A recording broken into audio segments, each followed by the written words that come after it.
এখানকার প্রতিনিধি যাদের আপনারা জিতিয়ে পাঠিয়েছেন, বিগত 10 বছর ধরে যিনি এখানকার সাংসদ আছেন, তার এলাকায় তাকে দেখা যায়নি, মানুষ তাকে দেখেনি।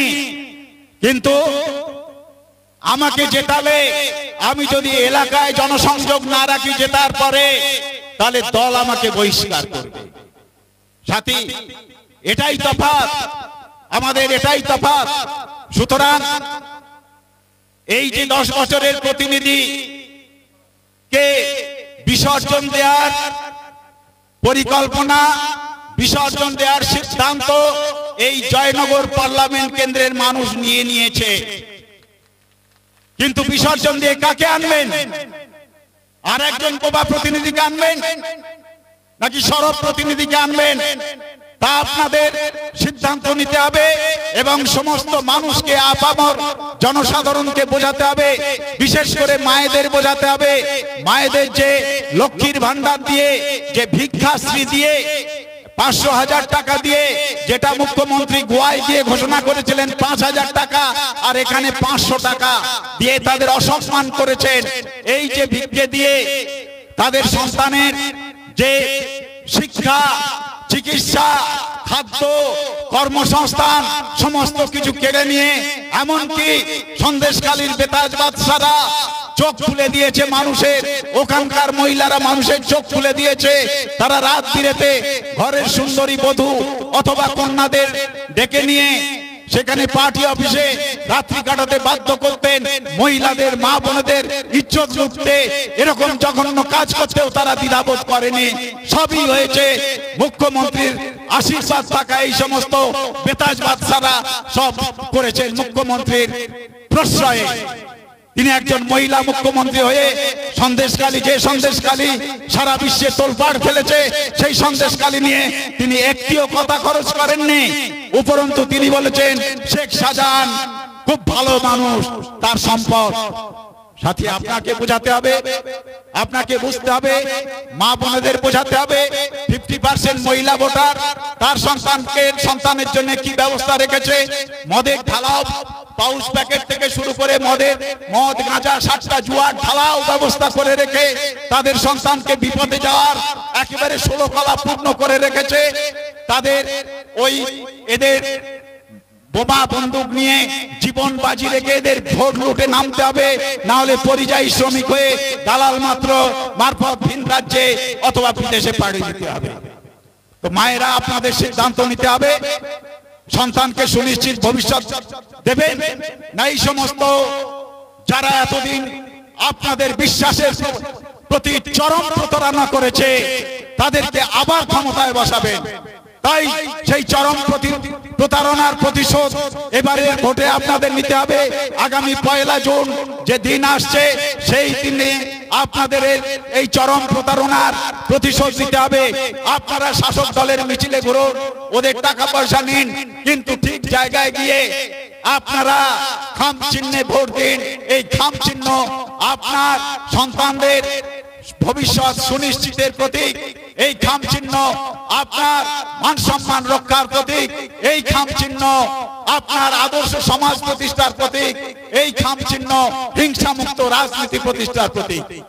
তাই আমি সবাইকে বলবো, আপনারা আগামী 1 জুন যে আসছে, এই দিনে যারা এই ভোট একটা পবিত্র গণতান্ত্রিক অধিকার, সেই অধিকার প্রয়োগের দিন এরা সেই অধিকারকে প্রয়োগকে এরা খেলা বলছে।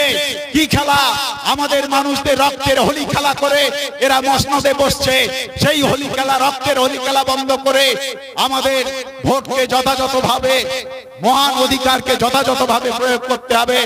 এই কটি কথা বলে আপনাদের সবাইকে আমার আন্তরিক অভিনন্দন জানিয়ে আমার সংক্ষিপ্ত বক্তব্য শেষ করছি। আইএসএফ জিন্দাবাদ, আইএসএফ চেয়ারম্যান নওশাদ সিদ্দিকী জিন্দাবাদ। এবার জানার দীর্ঘ অপেক্ষায় আপনারা বসেছিলেন আমাদের প্রাণপ্রিয় ভাইজানের কথা শোনার জন্য, দীর্ঘ প্রতীক্ষায় আগ্রহ করে আছেন। আমি তানার হাতে মাইক্রোফোন তুলে দিচ্ছি তানার মূল্যবান বক্তব্য তুলে ধরার জন্য। ভাই কিন্তু আইএসএফ কি করবে? এখানে যাকে আপনারা জিতে পাঠাবেন তিনি যদি পার্লামেন্টে এখানকার সমস্যা নিয়ে গলা না ফাটান তাহলে তাকে দল থেকে বহিষ্কার করবে। আমাকে যদি জিতে পাঠান, আমি যদি আপনাদের সমস্যা নিয়ে কথা না বলি, আমাকে দল থেকে বহিষ্কার করবে। এটাই তফাৎ। এখানকার প্রতিনিধি যাদের আপনারা জিতিয়ে পাঠিয়েছেন, বিগত 10 বছর ধরে যিনি এখানকার সাংসদ আছেন, তার এলাকায় তাকে দেখা যায়নি, মানুষ তাকে দেখেনি। কিন্তু আমাকে জেতালে, আমি যদি এলাকায় জনসংযোগ না রাখি জেতার পরে, তাহলে দল আমাকে বহিষ্কার করবে। সাথী, এটাই তফাৎ, আমাদের এটাই তফাৎ। সুতরাং এই যে 10 বছরের প্রতিনিধি কে বিসর্জন দেওয়ার পরিকল্পনা, বিসর্জন দেওয়ার সিদ্ধান্ত এই জয়নগর পার্লামেন্ট কেন্দ্রের মানুষ নিয়ে নিয়েছে। কিন্তু বিসর্জন দিয়ে কাকে আনবেন? আর একজন কোবা প্রতিনিধিকে আনবেন নাকি সরব প্রতিনিধিকে আনবেন? তা আপনাদের সিদ্ধান্ত নিতে হবে এবং সমস্ত মানুষকে, আপামর জনসাধারণকে বোঝাতে হবে, বিশেষ করে মায়েদের বোঝাতে হবে। মায়েদের যে লক্ষ্মীর ভান্ডার দিয়ে, যে ভিক্ষাশ্রী দিয়ে, 500,000 টাকা দিয়ে, যেটা মুখ্যমন্ত্রী গোয়ায় গিয়ে ঘোষণা করেছিলেন 5,000 টাকা, আর এখানে 500 টাকা দিয়ে তাদের অসম্মান করেছেন। এই যে ভিক্ষে দিয়ে তাদের সন্তানের যে শিক্ষা, চিকিৎসা, খাদ্য, কর্মসংস্থান সমস্ত কিছু কেড়ে নিয়ে, এমনকি সন্দেশখালীর বেতাজ বাদশারা চোখ খুলে দিয়েছে মানুষের, ওখানকার মহিলারা মানুষের চোখ খুলে দিয়েছে। তারা রাত বিরেতে ঘরের সুন্দরী বধূ অথবা কন্যাদের ডেকে নিয়ে সেখানে পার্টি অফিসে রাত্রি কাটাতে বাধ্য করতেন, মহিলাদের, মা বোনদের ইজ্জত লুটতে, এরকম জঘন্য কাজ করতেও তারা দ্বিধাবোধ করেনি। সবই হয়েছে মুখ্যমন্ত্রীর আশীর্বাদ থাকা। এই সমস্ত বেতাজ বাদশারা সব করেছেন মুখ্যমন্ত্রীর প্রশ্রয়ে। তিনি একজন মহিলা মুখ্যমন্ত্রী হয়ে সন্দেশখালী, যে সন্দেশখালী সারা বিশ্বে তোলপাড় ফেলেছে, সেই সন্দেশখালী নিয়ে তিনি একটিও কথা খরচ করেননি।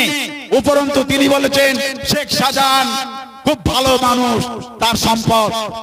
সাথী, আপনাকে বোঝাতে হবে, আপনাকে বুঝতে হবে, মা বোনেদের বোঝাতে হবে 50% মহিলা ভোটার, তার সন্তানের জন্য কি ব্যবস্থা রেখেছে।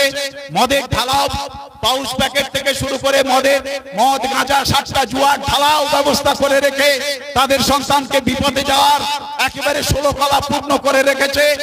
তাদের ওই এদের বোমা